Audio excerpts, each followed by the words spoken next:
Hola, muchas gracias por estar aquí hoy. Antes de comenzar con mi charla, me gustaría agradecer a la doctora Isabel por haberme invitado a impartir esta conferencia que he titulado Física Hadrónica, Avances y Perspectivas. Durante esta plática, les voy a estar mencionando cuáles son las partículas elementales y cómo interaccionan entre ellas. Por ejemplo, los fotones, que son partículas que no interaccionan entre ellas, pero sí interaccionan con otras partículas. También les voy a estar hablando de unas partículas muy interesantes, que son las partículas que forman a los protones y los neutrones, que se llaman los quarks.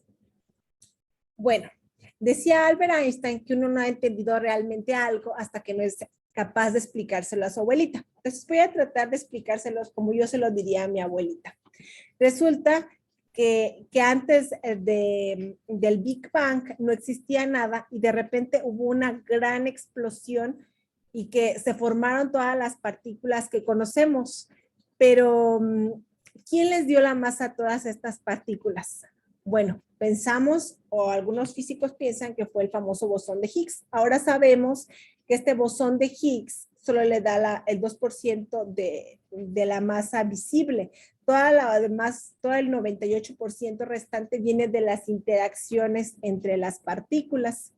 Entonces, cuando ocurrió este famoso Big Bang, se formaron los átomos. Y cuando uno está en la secundaria le dicen que los átomos están formados por protones, neutrones y electrones. Bueno, pero hasta 1900 nosotros pensábamos que los átomos eran partículas que eran indivisibles, pero Rutherford y algunos colegas de él investigaron si realmente el átomo no estaba hecho de nada más. Hicieron un experimento que es el experimento de la lámina de oro, en donde bombardearon esta lámina de oro con partículas alfa. Si el átomo es una partícula que, si el átomo no está hecho de nada, entonces las partículas alfa hubieran pasado de un lugar a otro, así de esta manera, y no hubieran chocado con nada. Pero resulta que esta era la imagen que se veía que algunas partículas alfa pasaban como si nada, pero algunas otras rebotaban. Esto lo que quería decir es que había algo con lo que estaban rebotando. Aquí si hubieran pasado como si nada, se hubieran visto así, ¿no? Pero estaban rebotando con algo. Y ese algo tenía que ser algo muy chiquito porque eran muy pocas partículas las que estaban rebotando, pero ese algo también tenía que ser algo muy denso porque las partículas rebotaban con un ángulo muy grande. Miren, esta es la gráfica del número de partículas contra el ángulo. Entonces ven que muchas partículas pasaban con un ángulo muy pequeño, y pocas partículas pasaban con un ángulo muy grande. Entonces eso quería decir que adentro del átomo había algo que era muy denso y muy chiquito. Eso algo es lo que después, o lo que ahora llamamos el núcleo del átomo. Y sabemos que alrededor de este núcleo hay partículas que giran, que se llaman los electrones. Y que estos electrones no están hechos de nada, pero que dentro del núcleo sí hay otras partículas que son más chiquitas, que son los protones y los neutrones. Los protones tienen carga positiva y los neutrones no tienen carga. ¿Y estos protones y neutrones eran fundamentales?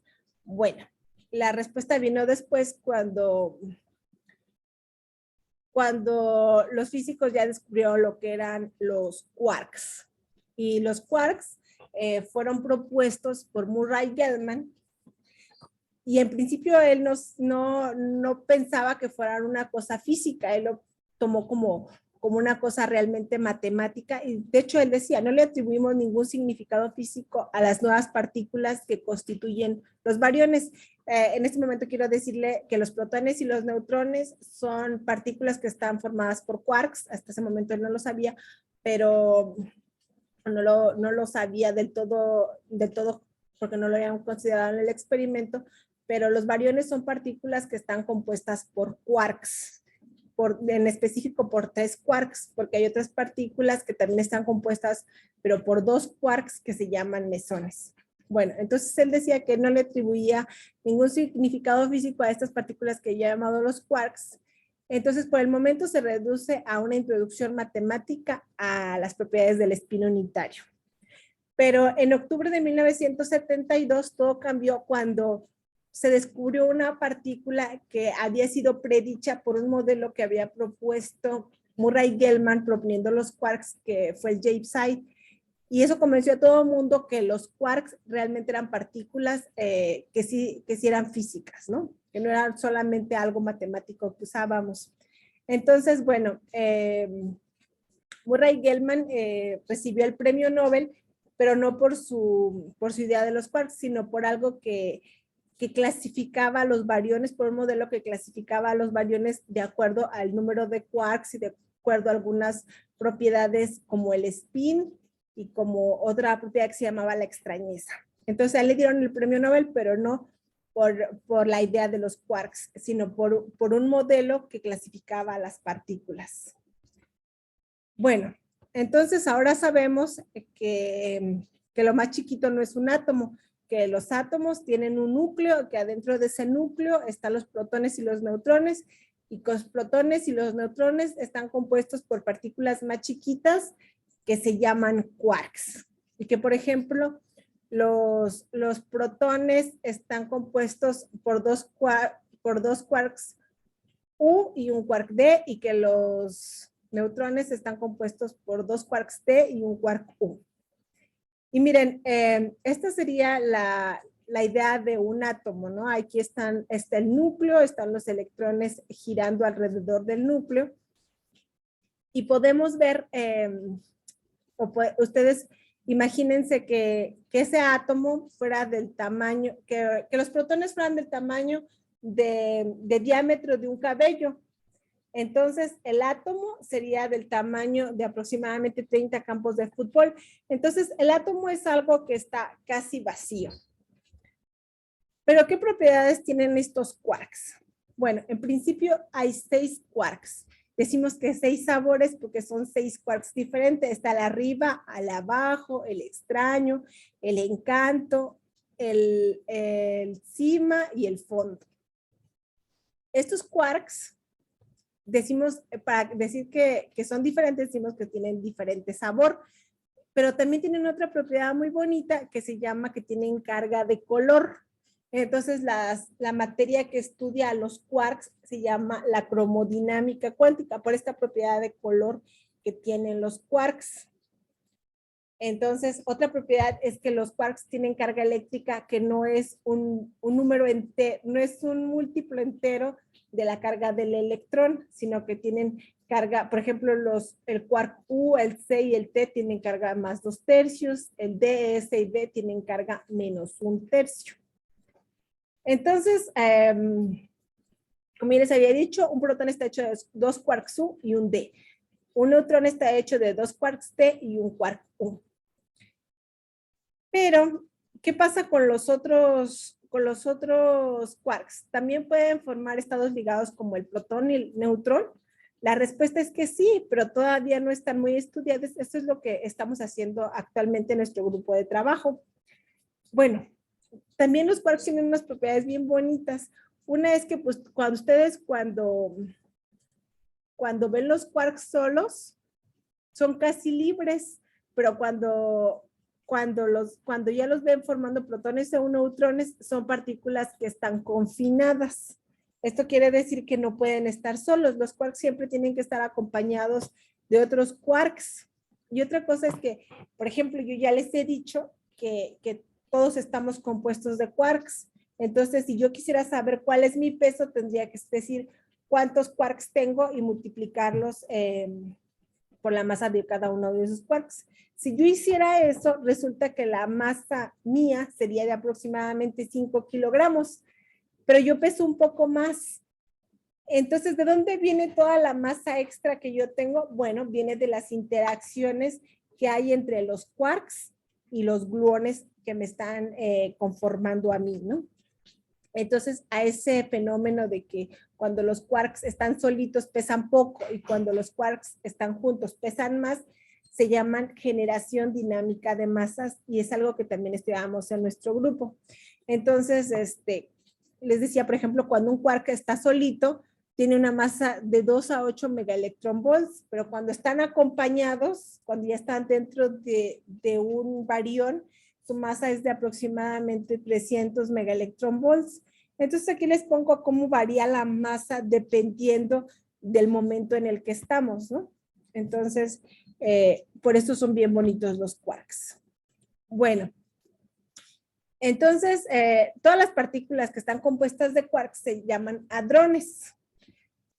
Los hadrones que están compuestos de 3 quarks se llaman bariones, que son, por ejemplo, los protones y los neutrones que hemos visto hasta ahorita. Pero también hay otras partículas que están compuestas por un quark y un antiquark. Esas partículas se llaman los mesones. Y los quarks son unas partículas también que son un poco tóxicas, ¿no? Porque si ustedes quieren separar 2 quarks, uno empieza a necesitar cada vez más energía. Entonces, ustedes tratan de separarlos y cada vez necesitan más energía. Esta es la energía que ustedes necesitan. Es como cuando ven la fuerza que hay en un resorte, ¿no? Que es más difícil separarlos cada vez. Entonces, resulta que llega un momento en el que es tanta la energía que hay aquí que se crea otro par quark-antiquark. Entonces, ustedes querían separar estos 2 quarks, pero lo que consiguieron fue que se crearan otras 2 partículas. Entonces, el quark no lo pudieron ver solito porque se creó otro antiquark. Y si intentan separar estos 2 quarks otra vez van a ver que se van a formar otros. Entonces, los quarks no pueden estar solos. Ellos tienen que estar acompañados de otras partículas. Esta propiedad ha sido muy difícil para entender para los físicos. De hecho, hay un instituto en Estados Unidos, que es que ha considerado este problema de confinamiento uno de los problemas del milenio, y ofrece $1 millón a la partícula que sea a la persona que sea capaz de explicar por qué se da este fenómeno de confinamiento, pero que lo haga bien cimentado matemáticamente. Entonces, no estamos aquí por el dinero, pero pues sí es un buen incentivo que nos dieran $1 millón por entender bien este fenómeno. Más allá de lo que ganaríamos en saber más de cómo se comportan estas partículas, ¿no? No todo es el dinero. Pero hay otras partículas que son como los quarks, pero que son así de chiquitas porque son elementales, pero ellas sí pueden vivir solas, se llaman los leptones. Entonces, leptones, por ejemplo, es el electrón, que les había dicho que el electrón no está hecho de nada más, y el electrón tiene a sus primos. Que son otras partículas que son como él porque tienen carga negativa también, y que también ellos no necesitan a nadie para vivir. Ellos, a diferencia de los quarks, ellos sí pueden vivir solos. Entonces, está el electrón, está otra partícula que se llama el muón, y está otra partícula que se llama tau. Estos leptones tienen a sus compañeritos que se llaman los neutrinos. Los neutrinos también son leptones y son partículas que todavía no hemos estudiado mucho, ¿no? Pero espero que a lo largo de esta plática podamos entender un poco más sobre las partículas elementales, ¿no? Yo les voy a hablar más de los quarks que de estos leptones. Entonces, no sé si ustedes se hayan preguntado alguna vez por qué, si en el núcleo hay protones y neutrones, los protones tienen carga positiva, los neutrones no tienen carga, ¿por qué el núcleo es estable? ¿Por qué no se están repeliendo los protones que están dentro del núcleo? Bueno, la respuesta es que no se están repeliendo, bueno, sí se están repeliendo, pero hay una fuerza más fuerte que esta fuerza de repulsión, que es la fuerza fuerte, porque somos muy creativos y le ponemos fuerza fuerte, ¿no? Porque es más fuerte que la fuerza eléctrica. Claro que esta fuerza solamente actúa a corto alcance, y esta fuerza ocurre cuando las partículas tienen esta carga de color que ya les había platicado antes. Entonces, por eso le dice a estas partículas: yo amo tu color más de lo que odio tu carga eléctrica. Entonces, la fuerza más fuerte se llama la fuerza fuerte. Entonces, hasta ahora hemos estudiado y conocemos la fuerza gravitacional, que es la que todos hemos manejado, que es la que estudió mucho Newton. La fuerte, que es la que les estoy platicando, que es la que ocurre cuando las partículas tienen carga de color. La electromagnética, que es también esta que conocemos mucho, que usamos mucho. Y la débil, que a lo mejor sea una de las que menos conocen, que es la fuerza que es la encargada de las de las desintegraciones. Entonces, o de los decaimientos. Sabemos que cada una de estas interacciones tiene una partícula que lleva a la interacción.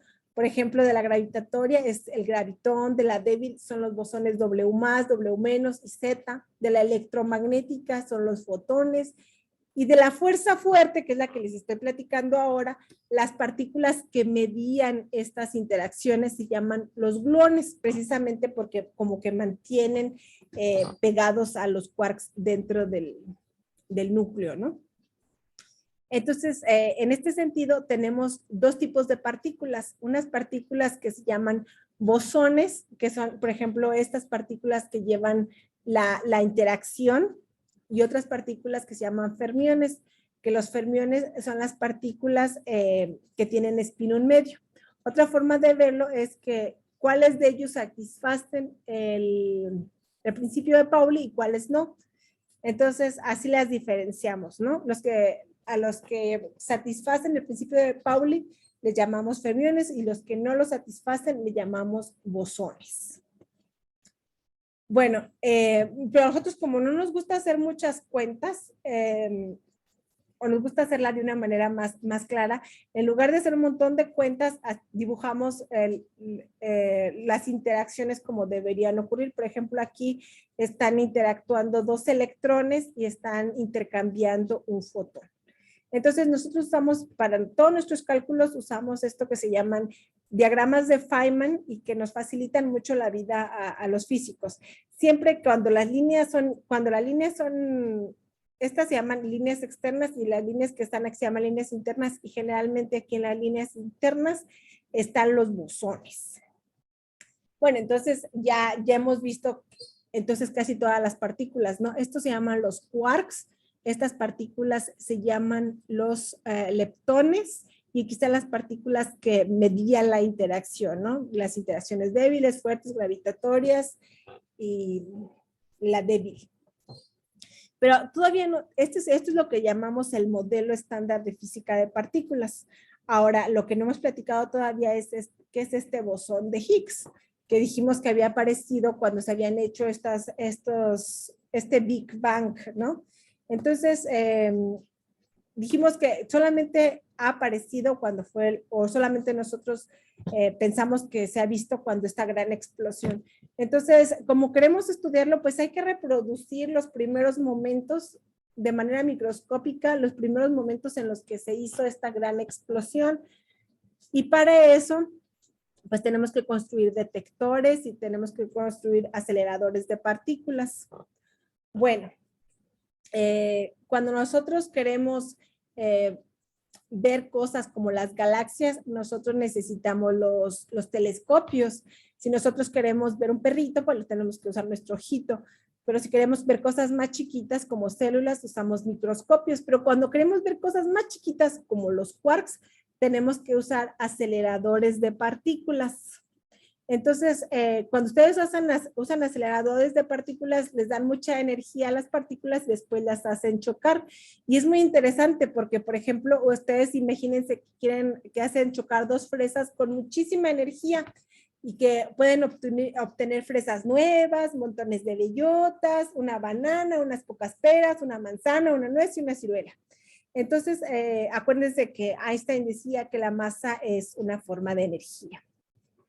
¿Qué tipos de aceleradores hay? Bueno, hay aceleradores que se llaman aceleradores de blanco fijo, que es cuando ustedes tienen un acelerador y avientan las partículas y le tienen que pegar a algo, ¿no? Hay otros que se llaman colisionadores, que entonces dan energía a unas partículas en un sentido, a otras partículas en otro sentido y luego las hacen chocar. Hay otros que se llaman lineales, que son pues como su nombre lo dice, arrancan de un extremo y terminan en el otro. Hay otros que se llaman sincrotrones y eso es que hacen dar a la partícula muchas vueltas de manera que agarren mucha energía y después las hacen chocar.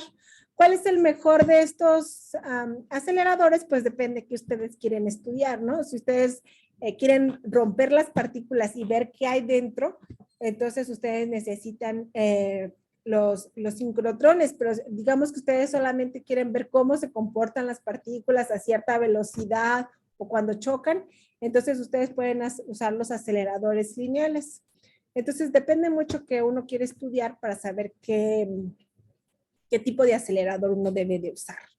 Entonces, bueno, había que reproducir los primeros momentos del Big Bang para ver, para tratar de ver al bosón de Higgs. Entonces dijeron, bueno, tenemos que hacer un gran acelerador. Este acelerador va a estar entre dos países. Y lo hicieron, y se llama el CERN, está en la frontera entre Francia y Suiza. Y como querían que nada interfiriera en el funcionamiento de este acelerador, lo construyeron 100 metros bajo tierra y lo inauguraron en el 2008. Y entonces comenzaron a hacer los experimentos y acelerar las partículas y entonces pudieron ver este bosón de Higgs. Ese bosón de Higgs también ha sido llamado la partícula de Dios. A los físicos no les gusta que le llamen así, pero en las noticias y en muchos lugares le han llamado así. Bueno, pero entonces, ¿cómo trabaja este acelerador? Bueno, resulta que ustedes tienen una bomba de hidrógeno y entonces ustedes pueden separar estos son átomos, ustedes pueden separar, quitarle la parte negativa y quedarse solo con los protones. Una vez que ustedes tienen los protones son partículas cargadas y entonces los pasan a un acelerador lineal. Dentro de este acelerador lineal lo aceleran lo suficiente y luego lo pasan al primer acelerador circular. Como los protones son partículas que ya dijimos que están cargados, entonces con imanes los hacen girar alrededor de este acelerador circular. Ya cuando llegan ahí ya tienen 1/3 de la velocidad de la luz. Este acelerador tiene 157 metros de circunferencia y ahí giran por aproximadamente media hora. Cuando ya tienen esta velocidad de 1/3 de la velocidad de la luz, los pasan a un acelerador más grande y ahí los protones ya tienen una super velocidad. Este ya tiene un radio de 628 metros de circunferencia. Entonces, ahí ya cuando llegan a este acelerador, los protones ya tienen un 99% de la velocidad de la luz y ya pueden dar 11,000 vueltas por segundo. Y todos estos imanes que hay en este LHC son superconductores. Entonces, una vez que los protones tienen suficiente energía, mandan unos por un lado y otros por otro lado, entonces los hacen chocar. Ya se imaginarán ustedes la cantidad de energía que tienen estos protones y que ya son muchísimas veces más pesados. La circunferencia que tiene ya cuando llegan a la LHC es de 27 kilómetros y duran 30 minutos dando vueltas ahí, ¿no? Entonces ya cuando chocan ya realmente es una super velocidad. Entonces pudieron reproducir microscópicamente ese primeros momentos de cuando ocurrió el Big Bang y pues observaron o detectaron el famoso bosón de Higgs. Entonces Fabiola Gianotti, que era la encargada de este experimento, en el 2012, el 4 de julio del 2012, confirmó que habían observado una partícula que era muy parecida a lo que creemos que debería de ser el bosón de Higgs, y de hecho dijeron su masa de 126 gigaelectronvolts. Ahí no se atrevieron a decir que ya era el bosón de Higgs, sino dijeron que una partícula muy parecida que podía cumplir con lo que estábamos pensando. Pero entonces cuando uno hace física, no puede, con un experimento no puede decir que ya se descubrió una nueva partícula. Hay que repetirlo muchas veces y ver que siempre da el mismo resultado, ¿no? Entonces, estábamos seguros, se había repetido tantas veces el experimento que estábamos 99.9% seguros de que sí había una nueva partícula y que cumplía lo que pensábamos que debía de ser el bosón de Higgs. De hecho, había muchas predicciones de cuánto debía de ser esta masa del bosón de Higgs. Este bosón de Higgs había sido predicho inicialmente por Peter Higgs, de hecho de ahí viene el nombre, y de otros físicos. Y entonces, cuando se descubrió el bosón de Higgs, pues fue un evento muy importante para Peter Higgs, que lo había predicho en 1964. Y entonces se le dio el premio Nobel a él en el 2013, por un año después de que se vio en los experimentos, ¿no? Pero ¿cómo era que esta partícula, el bosón de Higgs, le daba la masa a las otras partículas? Bueno, la respuesta es esta. La masa de las partículas estaría causada por una especie de fricción con el campo de Higgs, por lo que las partículas más ligeras se moverían por este campo fácilmente, mientras que las más pesadas lo harán con mayor dificultad. Bueno, espero que ustedes hayan entendido qué quisieron decir. Y a veces uno no entiende una cosa y piensa que uno es el único, pero resulta que hay más personas que no entienden, ¿no? Entonces, esto pasó con el bosón de Higgs. El ministro de Ciencia británico dijo, bueno, ustedes hablan mucho del bosón de Higgs y la verdad es que yo no lo entiendo muy bien y me gustaría ofrecer una botella de champán a la persona que sea capaz de decirme ¿cómo es este bosón de Higgs? ¿Cómo es que el bosón de Higgs le da la masa a todas las partículas? Y esta botella de champán la ganó el físico David J. Miller. Y les voy a decir más o menos la explicación que él dio. Imagínense ustedes que están en una fiesta. En esa fiesta todos son físicos. Cada uno de los físicos es un bosón de Higgs. Entonces, toda la fiesta, el conjunto de toda la fiesta es un campo de Higgs. Imagínense ustedes que ustedes son una persona desconocida que llega a esta fiesta. Entonces, ustedes llegan a la fiesta y como ustedes son desconocidos, entran hasta la barra y nadie les hace caso. Llegan a la barra, piden una botella de champán, están muy tristes, piden 2. Y entonces no interaccionaron ustedes con nadie. Pero imagínense que esa misma fiesta de físicos llega Peter Higgs. Entonces llega Peter Higgs y todo el mundo le quiere preguntar, oye Peter, ¿qué onda con tu bosón de Higgs? ¿No? ¿Cómo se te ocurrió? Y entonces todos empiezan a hacerle, a no dejarlo pasar o ponerle preguntar cosas. Entonces él también quiere llegar a la barra porque él también quiere tomar una cerveza, él fue a eso, ¿no? Pero no puede porque cada vez se siente más pesado porque la gente no lo deja pasar. Entonces él está interactuando mucho con los otros bosones de Higgs, ¿no? Entonces, afuera de la fiesta los dos pesan igual, pero ya dentro de la fiesta el Peter Higgs se siente muy pesado, pero el otro se siente muy ligero porque no interacciona con nadie. Entonces, eso es lo que pasa. Las partículas que interaccionan más con el campo de Higgs son más pesadas y las partículas que interaccionan menos son más ligeras. Y hay partículas que no interaccionan y que por eso no tienen masa, como los fotones. Entonces, no es que en realidad que uno sea más gordo, sino en realidad es que uno interactúa más que otros, ¿no? Bueno, entonces esta es la explicación que dio David J. Miller y que convenció al ministro.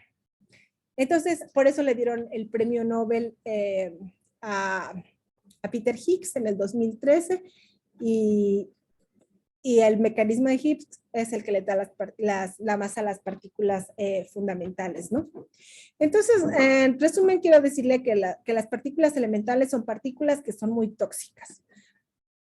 Hay, por ejemplo, los quarks, cuando se encuentran con su antiquark, se eliminan. Los gluones son partículas que llevan la interacción fuerte, pero también si un quark se encuentra con un gluón, le cambia el color, entonces un quark nunca vuelve a ser el mismo cuando se encuentra con un gluón. También los leptones son partículas que no interaccionan con otras partículas y los quarks son partículas que no pueden estar solas. Y a veces no podemos ver a las partículas como realmente son porque están rodeadas de otras partículas. Entonces tratamos de aislarlas, pero a veces es muy diferente. A veces las partículas no interaccionan con ellas mismas, pero sí interaccionan con otras partículas. También el bosón de Higgs es la partícula que hace que todos nos volvamos más gordos, ¿no? Entonces, ya saben a quién echarle la culpa por la masa que tenemos, ¿no? Los neutrinos son partículas que no entendemos del todo y que nos gustaría entender, ¿no?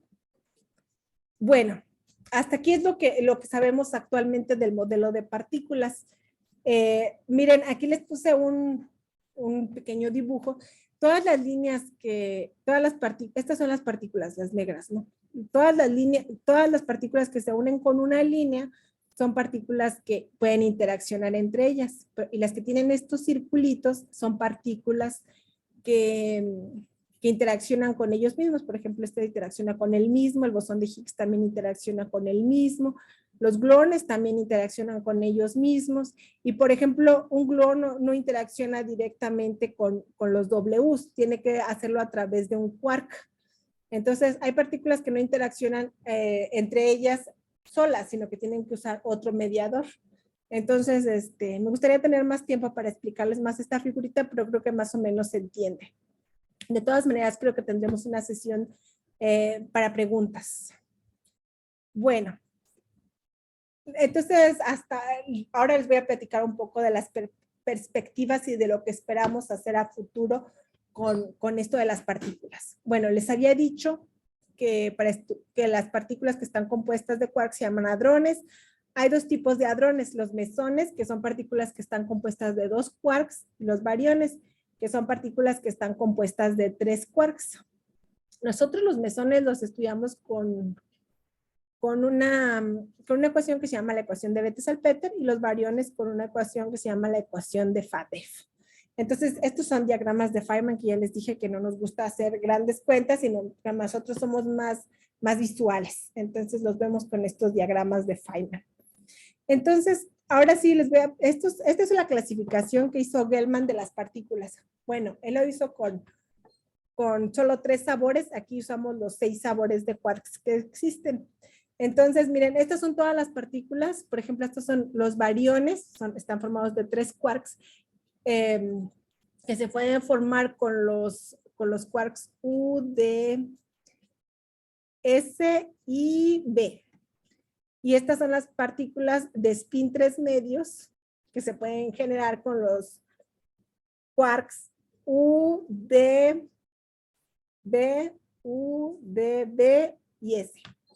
Entonces, la cosa es que todas las partículas que están en el primer piso, por ejemplo, de este diagrama, todas han sido detectadas por el experimento. Las que están en el segundo piso, no todas han sido detectadas, y las partículas que están compuestas por los quarks más pesados todavía no han sido detectadas en el experimento. Entonces, uno de los retos que tenemos ahora es tratar de predecir cuál es la masa y cuáles son las propiedades principales de estas partículas que están formados de 3 quarks, pero que estos quarks son pesados. Entonces, a eso es lo que me estoy dedicando ahorita. Hay muchos laboratorios que están tratando de medir estas partículas. Por ejemplo, está Bell, que está en Japón. Está el laboratorio Jefferson, que está en Estados Unidos, y que uno de sus principales objetivos es estudiar la estructura interna de los mesones y bariones en términos de sus factores de forma.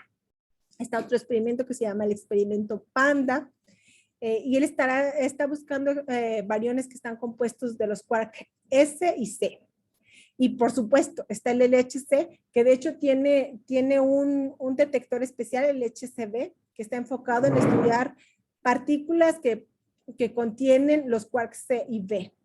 Y ahí ya se han visto, por ejemplo, estos bariones que están compuestos de quarks pesados. Le llamamos quarks pesados al B, C y al T. Y a los quarks ligeros son U, D y S. Entonces, también hay muchos intentos teóricos por tratar de ver cuáles son las masas de estos mesones y bariones compuestos de quarks pesados.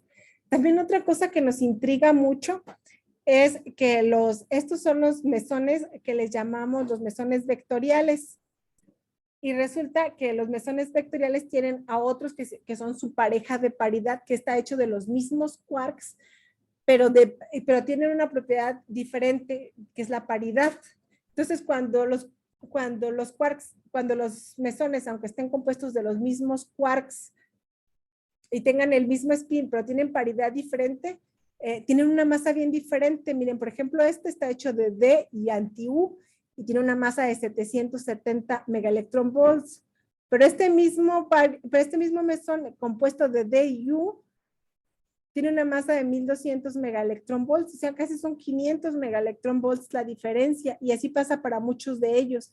¿Por qué solamente con cambiar la paridad cambió tanto la masa? Es algo que no entendemos, y a estas les llamamos parejas de paridad, ¿no? Entonces, estos tienen a sus parejas que son demasiado diferentes, aunque están compuestas de los mismos quarks. Esto es una cosa que todavía no entendemos y que estamos tratando de entender en física hadrónica. También otra de las cosas que estamos estudiando es cómo se dan estas interacciones entre quarks y gluones. Y esto lo hacemos a través de estos dos diagramas de Feynman.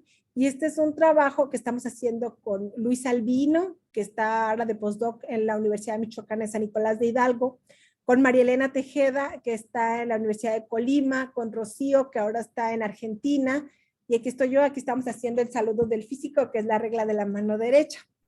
Bueno, entonces con este equipo trabajamos el vértice quark-gluón, que es cómo interaccionan los quarks y los gluones. También estamos tratando de buscar las masas de las parejas de paridad de los mesones y de los bariones. Este es un trabajo que estamos haciendo con el estudiante de doctorado de la Universidad Michoacana, que se llama Gustavo, y también con el doctor Bedoya, que está en la Universidad Autónoma de Chiapas. También otra cosa que ha causado mucho revuelo en física hadrónica y en general en la física es el momento cromomagnético anómalo del muón. Y eso también es un trabajo que nos está interesando mucho, y que eso se hace a través de estos diagramas de Feynman, y que creemos que la física hadrónica nos va a traer mucha luz en estos cálculos. Este es un trabajo que estamos haciendo con el doctor Héctor Bello y con el doctor Roger Hernández de la Universidad Autónoma de Sinaloa. Entonces también esperamos tener avances muy pronto. También hacemos factores de forma, que son cosas que ya les había platicado, que se van a meter en el laboratorio Jefferson en Estados Unidos. Este trabajo lo estamos haciendo con el doctor Adnan Bashir, con el doctor Craig Roberts y con David Wilson. Finalmente, también estudiamos la generación dinámica de masas. Eso lo hacemos con Rocío también, que ya les platiqué que está en Argentina, con Jesús Alfaro, con Fabiola, que está en el Estado de México, y con su asesor, que es el doctor Manuel Dávila, también del Estado de México. Finalmente, Edgar está haciendo también generación dinámica de masas, y con el doctor Alfredo Raya estamos haciendo el cálculo también de las masas de los mesones y bariones, pero aquí estamos usando un modelo no relativista. Entonces, hay bastante áreas donde se puede trabajar en física hadrónica, y de hecho la física hadrónica ahorita está teniendo un gran auge, porque se están encontrando muchas nuevas partículas. No les platiqué porque el tiempo es muy corto, pero también hay otras partículas que están hechas de, por ejemplo, 4 o 5 quarks, que son los tetra y los pentaquarks. Entonces, también estamos buscando estas partículas y que estén hechas de quarks pesados. Entonces, si a alguien le interesa, podemos platicar más a fondo.